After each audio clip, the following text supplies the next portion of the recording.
Hello sa aking mga Kurakaters dyan. For today's video ay gagawin natin na ring order ng aking pamangkin sa pinsan kasi birthday na ng kanyang tatay. Si Bobby, ang masipag na mamang sorbetero ng Calapan City. Yay!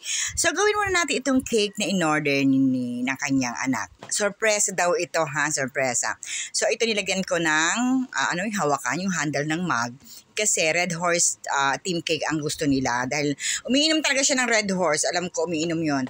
And then ito, lalagyan na natin ng logo. Nilagyan natin ng logo ng handle. And then lalagyan natin itong mga, ano bang tawag ito? Yung mga bula-bula kapag ibinuhos mo ang beer sa mug.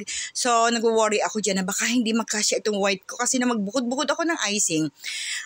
Yung isang part ay pang filling, may dulce de leche, and then yung isang part na mas marami ay chocolate naman, and then nagbukod lang ako ng white para dito sa bula. Ikaw konti.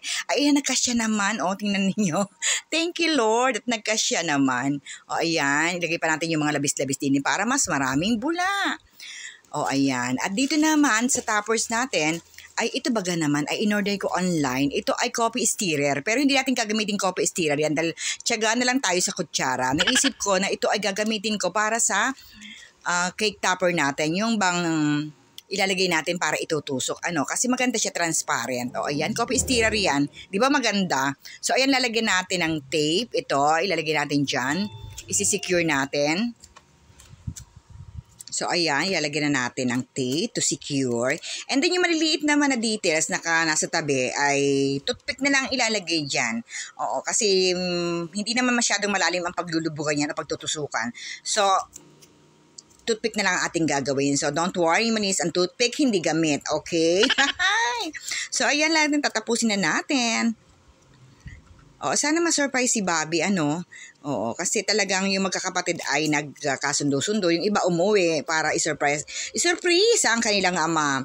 So, ito na yung nalagyan ko na yan ng pangalan, yun from your loving family. Hindi ko na naipakita ha, kasi parang marami na akong ginagawa niyan, so hindi na ako nag-abalang nag-record. So, inalalagay ko na dito at nag-i-struggle ako sa paglalagay kasi nga, hindi ko mailubog kasi tinatamaan yung stick na inlagay ko sa loob. Kasi nalagyan po namin ng stick yung cake para ma-secure po at maging matibay. So, wag ho kayo magsusubsob ng kung sino-sino sa ating cake. Kasi may mga stick po kaming nilalagay dyan. At dito nga, itong handle na ito, ay ako'y naiirita. Feeling ko, napakalayo dun sa unahan, kaya inilipat natin. O, ayan, ilipat natin dito para medyo malapit-lapit siya. So, ayan, inilipat ko po. O, ayan, okay na. Ayan, meron tayong nagawa diyang butas. So, ay, butas yun. So, mamaya natin gagawa ng paraan. So, ito, naglagay ako ng glue gun dito kasi ilalagay po natin yung Red Horse, yung tunay na Red Horse po kasi sabi at request po ng umorder yung anak ay lagyan ko daw po ng tunay na Red Horse. O ayan, kasi kung yung lata naman hindi naman siya umiinom nun, gagawin ko sanang anong tawag nga doon, yung gravity defying.